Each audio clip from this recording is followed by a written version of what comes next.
The Doppelbock. The word always reminds me of doppelganger.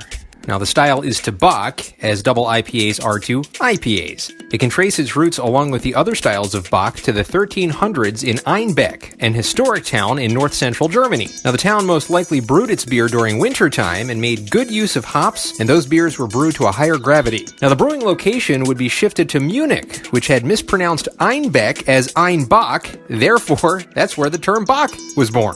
Now, the recipe changed a little bit as the grain bill was changed to barley only, and the hopping rates were cut drastically due to Munich's highly carbonate water and short hop supply, so bottom fermenting yeast was used. Now, the new take on the Einbeck beer took off like crazy in Munich, but unfortunately in Einbeck, there were a lot of problems, as fire would devastate the town in 1540 and 1549. Coupled with the 30 Years' War some years later, Einbeck would be off the map entirely in terms of being a brewing powerhouse. Now, the beer would undergo yet another change after 1630 as a group of Franciscan monks from Paula, Italy, settled in Munich. Now, these monks, known as Paulaners, went through periods in which they would allow themselves no solid foods. To gain their proper amount of nutrients, they brewed a high-gravity beer rich in nutrients and called it Salvator, or Holy Father, because of its sustaining qualities. Now, the beer would remain with the Paulaners until 1780, when they were allowed to sell the beer. Local consumers called it, you guessed it, Doppelbock, or Double Bock. The monastery, unfortunately, would be closed when Napoleon Bonaparte took control of the region, and the brewery was then controlled by the state, where it would remain so until the owner of the Münchner Hellerbrau, Franz Zacharl, rented the building, and Salvator was free-flowing once again. Now, Zacharl then bought the brewery in 1813 and was given full license to brew and sell the beer in 1837, and it was no looking back for the Doppelbock style.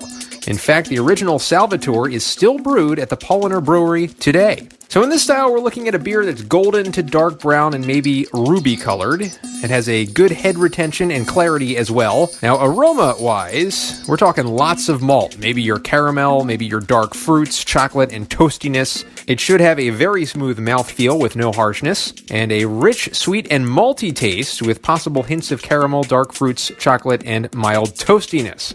Also a noticeable alcohol warmth. Now, on average, the Doppelbock comes in pretty high on the IBV range at about 7 to 10%. The IBUs are typically between 16 and 26, and we serve it in a tulip glass. For food pairings, they recommend very gamey meats, like your venison, your duck, your goose, things that you've hunted. If you're not a hunter, well, maybe pork and potatoes would be a nice match. It also fits pretty well with earthy quality dishes like Mexican dishes and carries an aged cheese and prosciutto platter perfectly. For dessert, how about custard or something of the chocolate element?